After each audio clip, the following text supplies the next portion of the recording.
네, 2부입니다. 지금 종교개혁 501주년 기념으로 저희가 종교개혁에서 굉장히 중요한 인물들에 대해서 시리즈로 다루고 있는데, 첫 번째로 루터에 대해서 우리 김사부께서 준비해 오셔서 진행하고 있습니다.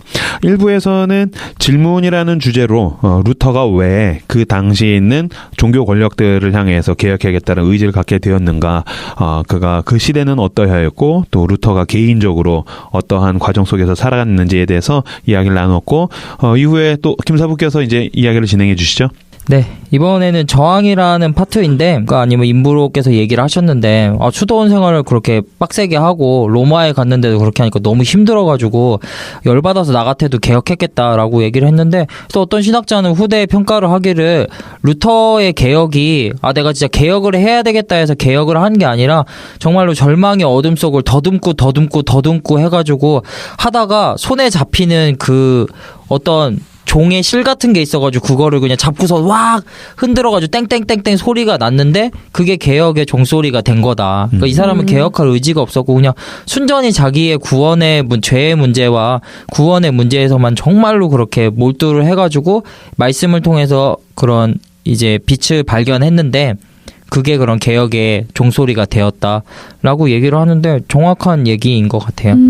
그리고 앞서 얘기한 그런 뭐 이신층이나 로마서에서 발견한 이제 루터가 깨달은 진리라고 하는 거는, 당시 시대에 이제 사람들은 뭐 교황을 통해서나 어떤 행위를 통해서 그런 구원이나 죄의 형벌을 면한다고 생각을 했었는데, 이제 루터가 로마서를 통해서 깨달은 거는 사람을 의롭다 하시는 거는 사람이 아니라 하나님이시고, 그런 하나님이 보내주신 그리스도의 대속의 공로를 믿을 때 그분의 의롭게 하심으로 말미암아 그거를 믿는 사람에게도 똑같이 의롭다 하신다는 그 사실을 깨닫게 된 게 이신층이었죠. 그래서 그 당시에는 정말로 엄청난 그런 반향을 일으킨 교리라고 할 수가 있죠. 그래서 이 루터가 이제 본격적으로 저항을 하게 됐는데, 이 저항을 하게 된 배경에는 저희가 저번에 4, 5세기 특집에서 다뤘던 연옥과 고해 성사라는 그런 백그라운드가 있었던 거죠. 그래서 이때 카톨릭이 굉장히 그런 참회에 대한 절차들을 굉장히 많이 만들어 놔가지고 사람들이 죄에 그만큼 죽음이 민감했으니까, 죽음이랑 또 밀접하게 연관이 되는 게 죄책이랑 뭐 형벌이나 죄의식이잖아요. 그래서 어떻게든 이런 것들의 해소를 시켜주고자 처음에는 아마 좋은 의도였었던 것 같아요. 그래가지고 이제 참회를 하는 방법들을 굉장히 구체적으로 만들어 나가지고 어떻게든 사람들이 참회를 하는 거를 도와주고, 그런 이제 고해성사를 해가지고 사죄를 하면은 그 사람에 맞게 보속이라는 걸 할 수 있게 해줬어요. 이 보속이 뭐냐면은 죄를 보상하고자 대가를 치르는 일, 이래가지고 뭐 누구는 마리아의 이름을 크게 6번 불러라, 너는 뭐 이렇게 무슨 기도문 이렇게 외워라, 그렇게 했었는데 사람들이 이렇게 고해를 하면서도 마음에 드는 생각, 그러면은 내가 혹시나 참회를 못한 죄는 어떻게 하냐, 생각이 안 나거나 까먹고 나도 모르는 부지불식간에 그렇게 죄를 지을 수도 있지 않냐. 그런 게 있으면은 그런 거를 세탁할 수 있는 데가 있는데, 거기가 연옥이다. 네, 연옥이다. 거기를 가서, 거기는 천국은 아니지만은 거기 가서 네가 네 영혼을 신나게 이렇게 아무튼 뭐 열이 돌리고 저리 하고 뭐 불에 태우고 또 이렇게 비비고 빨고 탈수 뭐 헹굼하고 그러면은 네가 천국에 이를 수 있게 깨끗하게 된다. 근데 이 연옥에 대한 모든 그런 어떤 주재권을 하나님이 교황에게 주셨다. 이렇게 얘기를 해가지고 교리를 설파를 하니까 사람들이 당연히 거기 혹할 수밖에 없게 되었죠. 근데 이 당시에 이제 이런 것들이 막 성행을 하면서 이제 등장을 한 게 면죄부인데, 사실 면죄부는 말 그대로 죄를 면해주는 그런 어떤 표 같은 거라고 생각을 하지만은 사실은 죄의 문제보다는 연옥에서의 형벌을 해결해 준다는 의미가 더 강했더라고요. 그래서 이 당시의 교황이 레오 10세였는데 이 자식이 교황청인 성 베드로 성당을 엄청나게 크게 건축을 하려고 하는데 뭐 얼마나 크게 지으려고 했는지 아무리 뽑아도 돈이 부족한 거예요. 그래가지고 이 돈을 어떻게 뽑아내야 할까 하다가 이제 면죄부라는 기가 막힌 거를 발명을 해가지고 사람들한테 막 뿌리기 시작을 하니까 불티나게 그냥 팔리는 거죠. 예전에 뭐 이렇게 아까 로마에서 성행을 했던 뭐 베드로의 머리카락 보고 뭐 이렇게 그런 거랑은 그러니까 우리가 소위 말하는 마일리지라는 게 있잖아요. 그런 거는 이제 막 우리가 뭐 어디 이마트 같은 데 가서 10만 원치 사도 포인트 한 10이 주잖아요. 그러면 이 자식들은 이거 언제 모아서 쓰라는 거죠. 한 1억 쓰면은 그 한 뭐 100만 원이나 10만 원 쌓이는 건데 그러니까 그런 마일리지였다고 한다면은 이 면제부는 완전히 슈퍼패스. 네. 하이패스 같은 개념으로 그냥 딱 사가지고 하면은 확실한 그런 보증을 얻을 수 있게 해주는 표인 거예요. 그래가지고 이거를 이제 교황이 얘기를 해가지고 그 아래에 있는 똘마니 사제들한테 가가지고 잘 이렇게 털어가지고 잘 걷어와라 이렇게 얘기를 해가지고 이걸 엄청나게 많이 터는 것들이 수행이 된 거죠. 그 중에서 이제 테젤이라고 하는 놈이 제일 잘 털었거든요. 이 자식이 무슨 얘기를 하냐면은 이 면제부는 마리아를 강간한 죄도 깨끗하게 지워버리는 효력이 있다. 그 사람이 뭐 동전 넣는 땡그랑 소리가 네. 뭐 구원에 이르게 한다 뭐 이런 얘기하는 사람 아니에요? 미친놈이죠. 그러니까 그 사람도 어쨌든 사제 테젤이라는 사제인데 말빨이 겁나 세다. 그러니까 당시에 제일 유명한 설교자였어요. 그렇구나. 그러니까 돈꽤 쨍그렁하는 소리가 나는 순간 연옥에서 고통받던 영혼은 천국으로 간다. 그걸 네. 테젤이가 얘기했거든요. 네. 되게 유명한 얘기인데. 그러니까 마치 그 나치 누구죠? 히틀러 옆에 괴벨스라는 희대의 어떤 선전술사가 있었던 것처럼 이 사람이 진짜 어마어마한 사람이었던 것 같아요. 그러니까 교황이 딱 봐서 필요한데 쏙쏙 보내는 거지. 예, 돈 예, 뽑아낼 수 있는데 판매 왕이구나. 판매 왕이죠. 보험 왕이죠. 근데 그러니까. 독보적인. 예, 거의 뭐. 그러니까 뭐 성모 마리아를 강간해도 깨끗이 용서받을 수 있다 하면 뭐 이미 뭐 끝난 게임 거죠. 끝난 거 아닌가요? 예. 네. 근데 이게 어떻게 보면 되게 은혜로운 말일 수 있어요. 그러니까 네가 상상하는 최악의 죄를 짓더라도 만약에 이게 용어가 좀 바뀌어가지고 주님은 너의 모든 죄를 용서할 수 있어로 되면은 어떻게 보면 조금 이게 저속하긴 하지만 되게 은혜로운 말일 수 있는데 이게 이제 면죄부를 사면 그치. 그러니까 당시 사람들이 되게 두려워했었던 건 지옥이 아니라 연옥에서 뺑이 치는 거였던 것 같아. 몇천 년을 내가 뺑이 칠지 모르니까. 그래서 왜 고해성사를 했을 때 아까 김사부가 얘기했잖아요. 뭐 마리아 이름을 뭐 10번 불러라. 근데 이런 게 있었대요. 하나님은 15번을 불러야 하는 죄라고 생각하시는데 사람이 10번을 불러라 하면 5번이 남는 거잖아요. 그게 인생 가운데서 계속 쌓이는 거야. 진짜 무서워. 그런데 성물을 구입을 하면은 그 성물의 가치가 2000일 감일 뭐 이런 게 있나 봐요.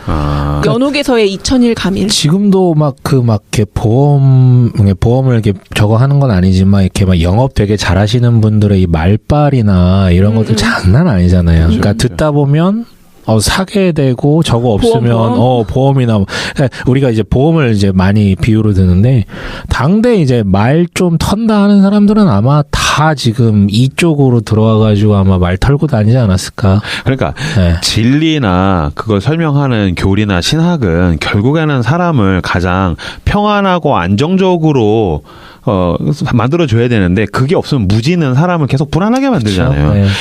그거는 요즘도 나는 마찬가지라고 생각하는 게 나도 젊었었을 때 막 죄책감이 막 밀려와서 회개했어. 근데 갑자기 앞에 있는 설교자가 너 회개했어? 난 했어. 근데 갑자기 한 번 더 물어봐. 진짜 회개했어? 너 진짜 회개한 거야? 그럼 왠지 내가 회개하지 않은 게 남아있는 것 같고 내가 더 회개해야 될 것 같고 그렇죠. 그건 사실 진리를 가지고서 협박하는 거잖아요. 그러니까 그 당시에는 뭐 더 무지했으니 암흑시대니까 뭐 그 면죄부 가지고서 사람을 뭐 들었다 놨다 했겠죠.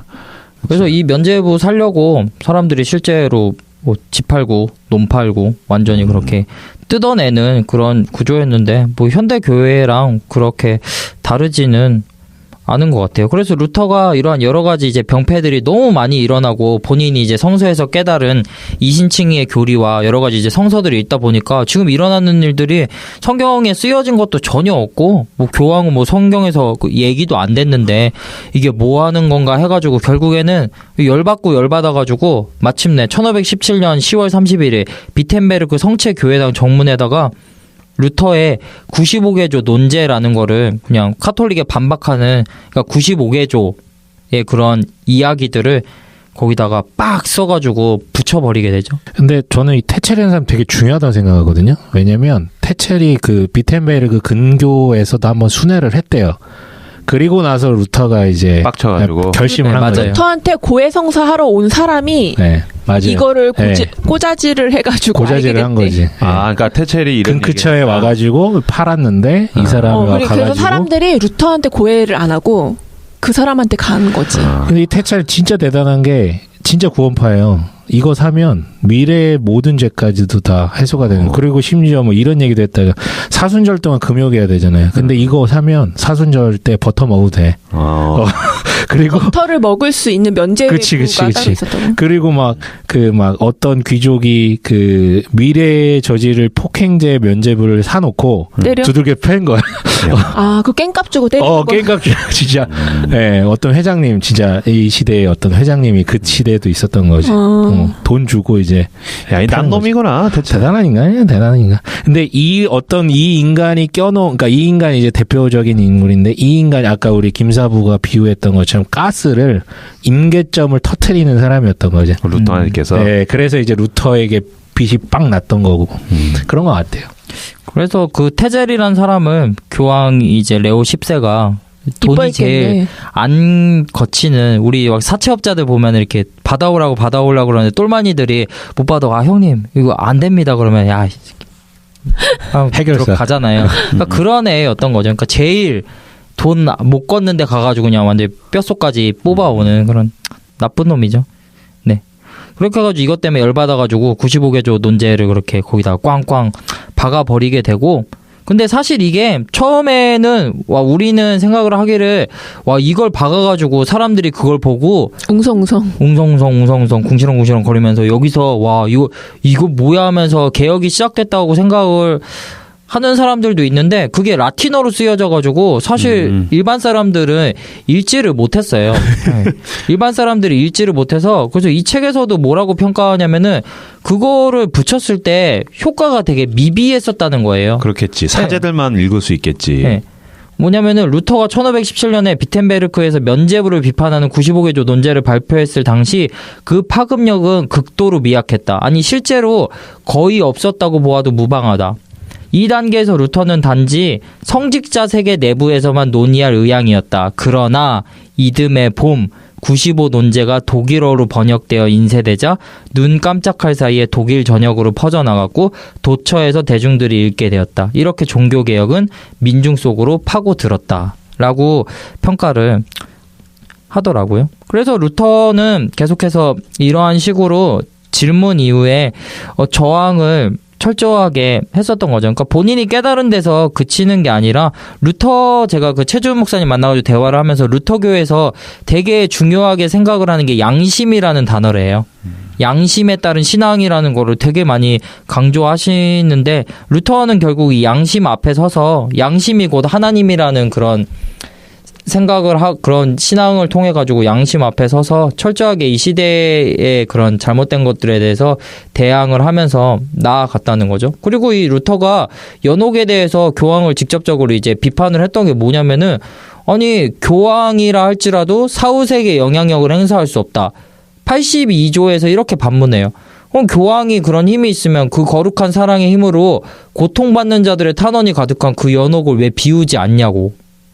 그러니까 한 번에 다 왜 네. 해주지 않냐고. 그냥 한 번에 하지 왜 면죄부를 팔고 그런 거라 하냐고. 그게 뭐 하는 거냐고. 실제 그게 있다고 생각을 하냐. 뭐 그렇게 얘기를 하고 있죠.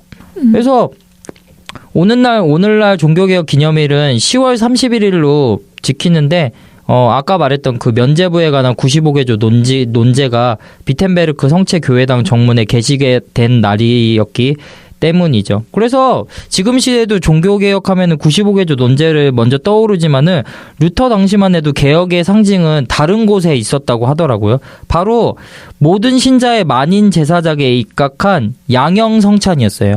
원래는 평신도들은 단형 성찬에 참여할 수밖에 없어요. 단형 성찬은 뭐냐면은 빵만? 네. 떡만. 맞아. 떡만 먹을 수 있었어요. 왜냐면은 두 가지 이유가 있었는데 첫째, 떡은 그리스도의 몸이다. 몸에 피도 있다. 피 없는 몸은 없다. 아니, 그러므로 떡만 먹어도 된다. 피는 당연히 떡 속에 있으니 괜찮다. 개소리죠. 네. 아니, 포도주는 그럼 안 먹어요? 그게 아니라 이거 그래서 그런 거 아니에요? 포도주를 먹다가 흘리면 큰일 나니까 포도주를 안 줬다 뭐 이렇게 들었던 것 같은데. 근데 두 번째 얘기를 들어보면은 그렇지 않은 것 같은데 포도주는 주님의 신성하고 거룩한 피다. 이 거룩한 피를 무식한 평신도들에게 줄 수 없다. 그러니까 한 방울이라도 흘리면 안 돼가지고 그래서 그걸 함부로 그렇게 돌리지 않았다고 들었던 것 같아요. 바울의 선언대로 주의 몸을 분별하지 못하고 먹는 자마다 저주가 임할 것이기 때문이다. 게다가 이 피가 무식하고 더러운 평신도들의 수염에 묻어있는 꼴을 볼 수 없다. 그러므로 피는 거룩하게 구별되어 부름받은 사제들만 마신다. 그러니까 이렇게 단형 성찬을 할 수밖에 없었는데 루터의 그런 종교 개혁을 통해서 그 사람들이 당시 시대에 제일 쇼크를 받은 게 바로 이 양형 성찬이었대요. 그러니까 일반 모든 평신도들도 떡과 포도주를 먹는 거. 그러니까 혁명적이었다고 얘기를 하더라고요. 그러니까 이걸 듣는 분들이 이걸 이해를 어떻게 하실지 모르겠는데 카톨릭은 지금도 그 포도주를 가지고서 사제가 들고서 기도하는 순간 그게 진짜 예수님의 피가 된다고 믿잖아요. 그게 네. 이제 카톨릭의 교리예요.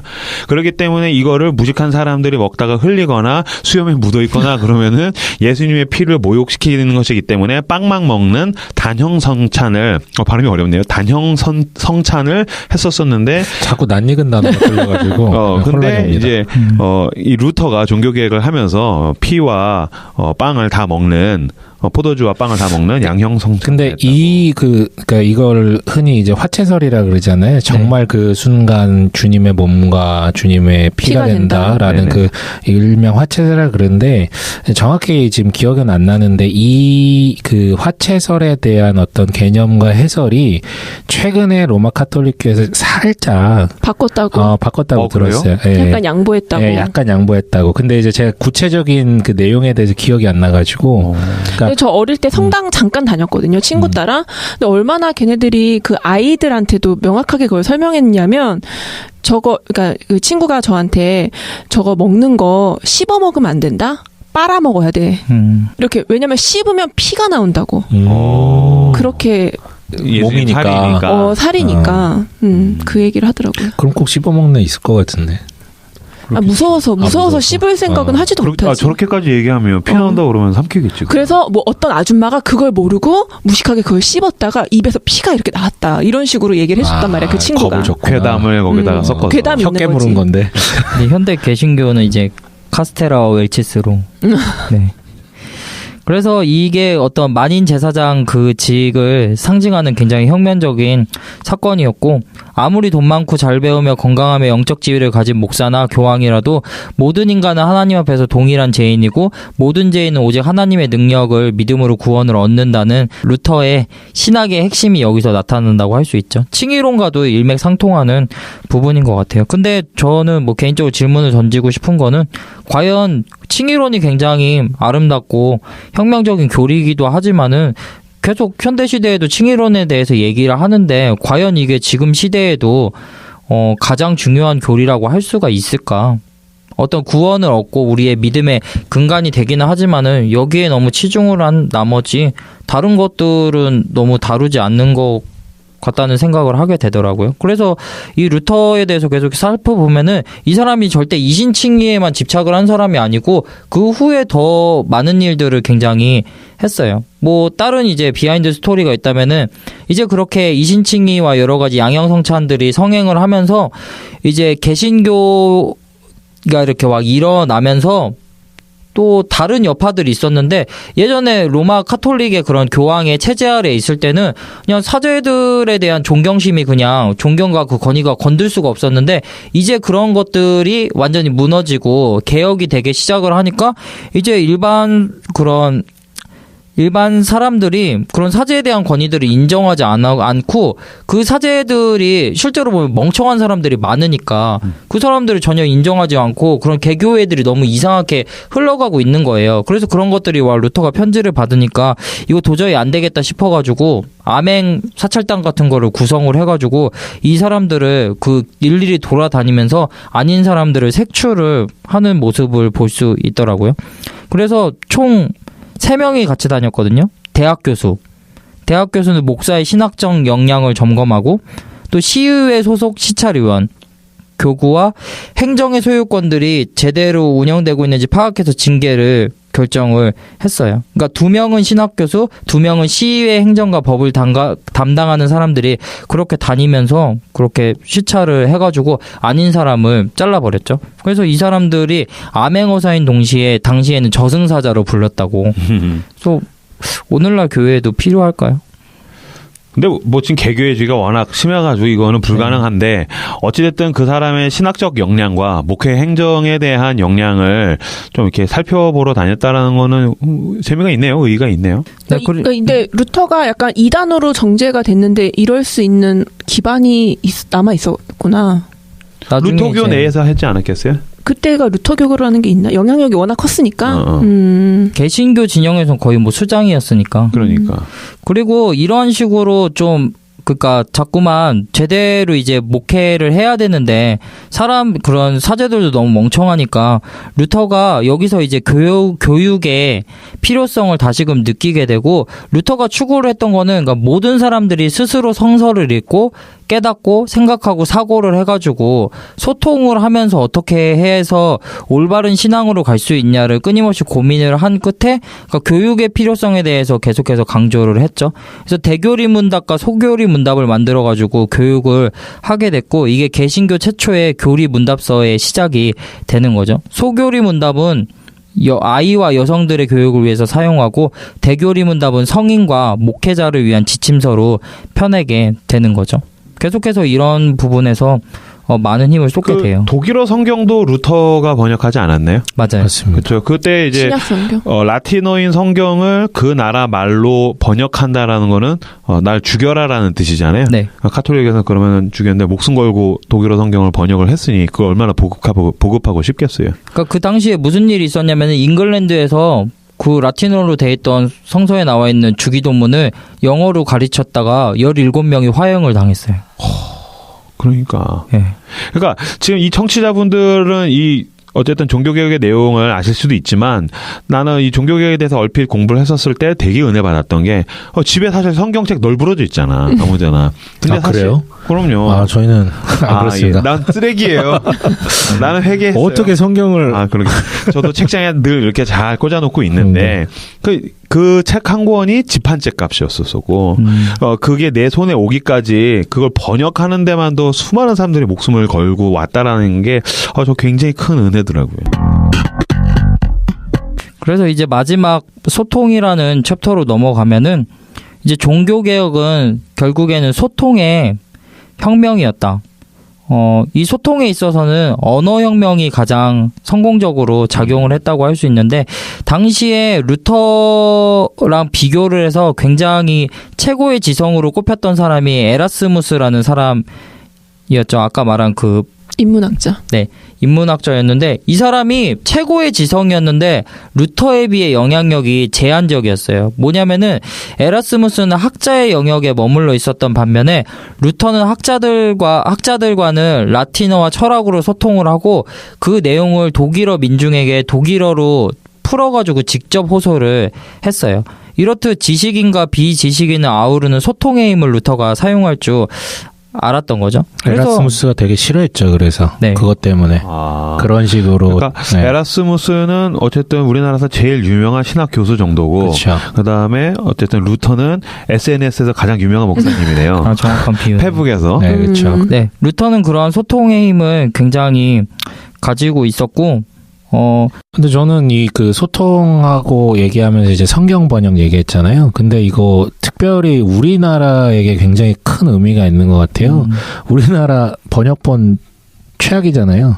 사실 우리나라에 성경이 처음 들어왔을 때는 되게 센세이셔널하고 마치 루터가 번역했을 때 그 영향력처럼 우리나라의 어떤 지적 생태계라든가 언어 생태계를 창출해내는 어떤 효과라든가 그리고 일반 어떤 민중들에게 파급력 있게 나갈 수 있게끔, 그리고 이제 히브리어 헬라를 거의 직역처럼 번역했고, 그러다 보니까 성경이라는 게 우리나라 초창기 선교에서 굉장히 큰 영향력이 있었는데, 마찬가지로 루터가 혼자 신약 성경을 번역해 버리잖아요. 3개월 만에. 그리고 이제 구약 성경은 자기 혼자 안 하고 당대의 석학이라고 불렸고 동지이고 후배들이었던 사람들과 함께 모여가지고 구약 성경 번역해요. 자기가 책임자가 돼서. 근데 그렇게 번역을 했는데 어떻게 번역을 하냐면 딱딱하지 않고 당대의 민중들이 사용할 만한 언어. 그러니까 그냥 루터가 이렇게 얘기를 했다 그러는데 옆에서 이제 애들이 아니죠. 이제 동료들이 번역을 하면 그걸 구문으로 들려달라 그래요. 듣다가 이거는 우리가 말 언어로 표현할 때 이상하다. 그럼 그 자리에서 어순이라든가 단어라든가 이런 것들 약간 의역처럼 번역하고 바꾸고 그래가지고 당대의 어떤 웬만한 사람들이 들어도 다 이해될 수 있을 만한 표현들로 바꿔놨다. 그래서 그게 이제 도거권에서 굉장한 큰 영향력이 있었고 그게 이제 그 인쇄술과 함께 번역의 어떤 기술이 결합이 돼가지고 엄청난 파급력이 됐는데 지금 이거 진짜 우리나라도 이거 되게 문제인 것 같아요. 개혁 한글이 되게 오랫동안 오다가 그렇죠. 개혁 개정으로 바꾸긴 바꿨는데 여전히 이상해요. 네. 예, 여전히 이상한 게 너무 많고 그래서 좀 쉬운 성경이나 이런 부분들을 좀 활용하려 치면 이제 어디 뭐 그런 성경 보냐. 메시지 이런 거. 그렇죠. 메시지 보면은 되게 이상하게 그렇죠. 물론 이제 거기에도 위험성은 분명히 있을 수 있어요. 그런데 뭐가 그렇게 다 위험한지. 예. 그러면 독일 성경은 루터가 번역한 그 독일 성경 이후로 계속 거기에서 개정이 되고 사용되고 있는 건가? 그거는 봐야 될 것 같은데 그것까지 잘 모르겠어요. 자세히 모르겠는데 근데 어쨌든 바뀌지 거기도 않았을까요? 여러 번 네. 개정됐겠지. 왜냐면 어떤 단어의 유통기한이 있잖아요. 근데 그게 지나고 나면 사실 고어가 되거나 사어가 돼버리는데 그러니까 그걸 기반으로 개정이 된 건가? 됐겠죠. 걔네 모르겠어요. 이건 뭐 봐야 나도 될 것 모르겠다. 같은데. 그러니까 지금 아까 우리나라 성경 번역에 대해서 얘기하셨지만 나 같은 경우도 보면 뭐 긍휼 지금은 이제 그 단어 이제 성경에 없지 뭐 강팍하다, 뭐 강팍. 완악하다 이런 거 사실 이게 무슨 뜻이야? 알기 쉽지 않거든. 그러니까 요새 애들이 뭐 온유함을 뭔지 알겠어요? 모르죠. 그러니까. 그래서 성서를 급식체로 번역을 하면 하나님이 이 모든 것을 그러게 그건 또 되게 이게 심리적인 어떤 뭐가 있었던 급식체는 죠. 보시기에 오졌더라. 그러니까 이것도 꼰대라 그런가 막 이런 심히 어떤 지렸더라. 느낌도 들고. 보시기에 심히 지렸더라. 네, 계속 진행하시죠. 네, 그래서 이런 소통의 힘을 가지고 있었던 루터가 아까 말했듯이 95개 논제가 처음에는 큰 방향을 일으키지 못했는데 그 후에 면제부와 은총이라는 루터의 독일어 설교집이 발간이 되는데 이 설교집의 면제부 비판의 핵심을 20여 가지로 정리를 해가지고 일반 신자들을 위해서 독일어로 출간을 해요. 근데 이게 16판이 인쇄될 정도로 이슈의 중심이 되었고 수많은 인쇄업자들에 의해서 판매가 되었어요. 그래서 이게 계기가 돼가지고 95개조 논제가 이제 번역이 되었을 때 날개 돋치듯 팔리게 된 거죠.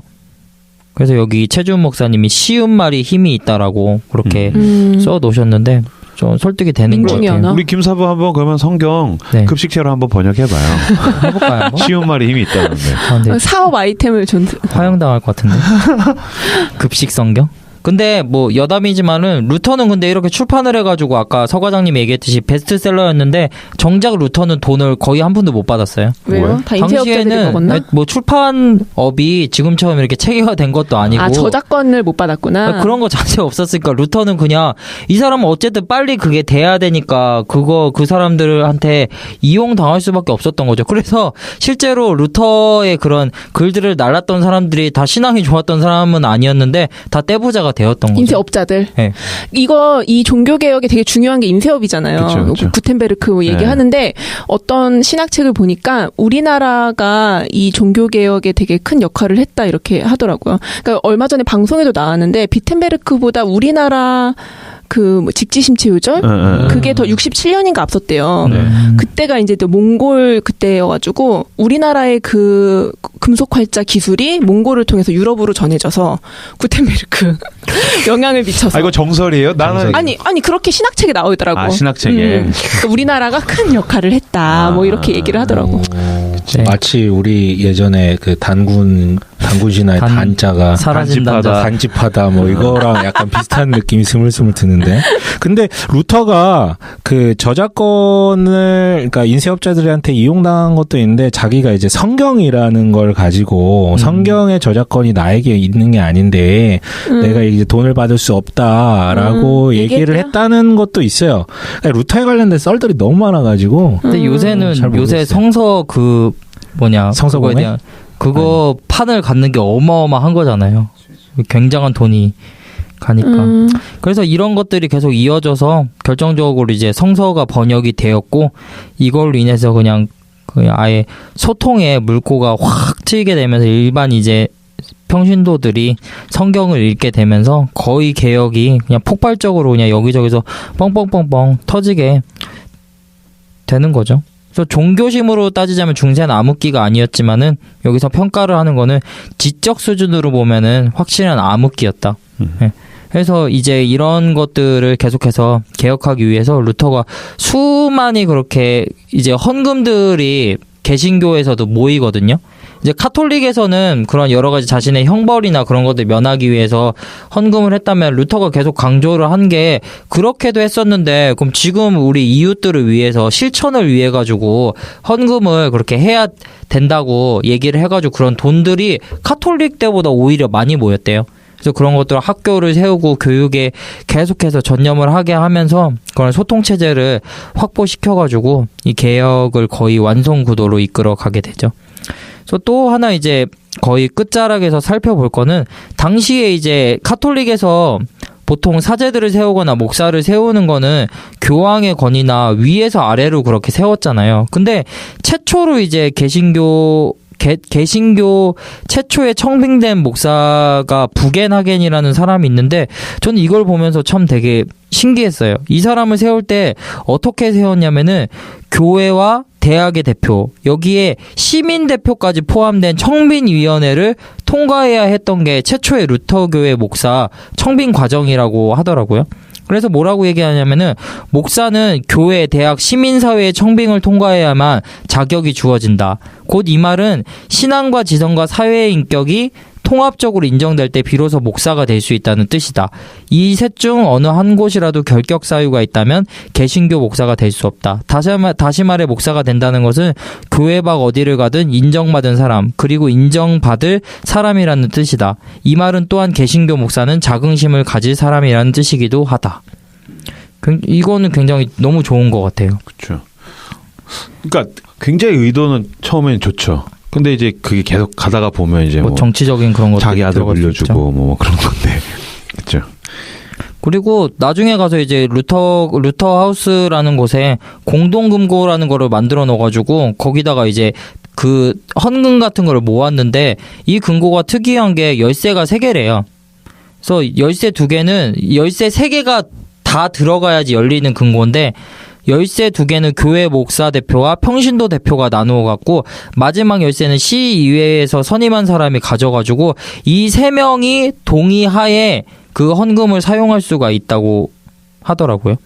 그러니까 경상비 지출을 위해 사용되지 않고 교회 외부 곳 교회가 있는 지역에 갑작스런 재난을 당한 주민 또는 홀로 된 여인이나 고아 그리고 은퇴할 목회자를 위한 기금으로 사용됐다고 얘기를 하더라고요. 그래서 이렇게 해가지고 투명한 재정 운영들을 했고 그렇게 계속해서 소통하는 구조들을 만들었다고 합니다. 지금도 그 독일 교회는 나라에서 월급 받죠, 목사들이. 그쵸. 네. 그렇죠. 국교잖아요. 그러니까 여기도 정치권에서 어쨌든 견제를 계속 받는 게 이때부터 있었던 거군요.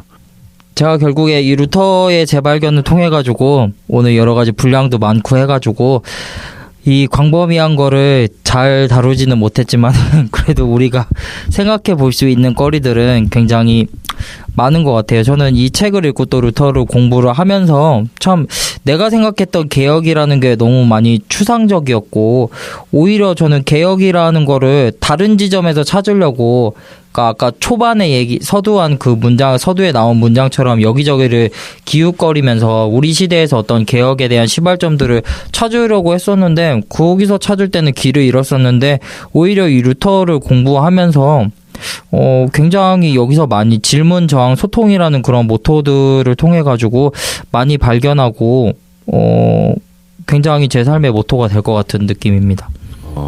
저도 너무 좋았던 게 질문이 대부분 질문을 막 하다가 보면 염증을 느껴서 외면하게 되잖아요. 그때 미신 특집 할 때도 우리가 얘기했지만 근데 그것을 가지고서 행동을 해서 어쨌든 시대적인 연합과 일치를 통해서 큰 움직임을 만들어냈다라는 게 굉장히 의미가 있네요. 네, 좋습니다. 뭐 어떠셨는지 마지막으로 한마디씩 정리를 해주시고 마무리를 지으면 될 것 같은데요. 네. 네. 뭐 역사 공부를 할 때도 그렇고 이렇게 인물들에 대해서 공부 나눔할 때도 그렇고 그냥 지금 내가 이 자리에 있기까지 그냥 된 게 없구나 뭐 이런 생각을 늘 하게 되는 것 같아요. 감사합니다, 루터. 네. 루터는 알면 알수록 대단한 인물이라는 생각이 들면서 왜냐하면 뭐 아까 그 열쇠 3개 꽂는 거.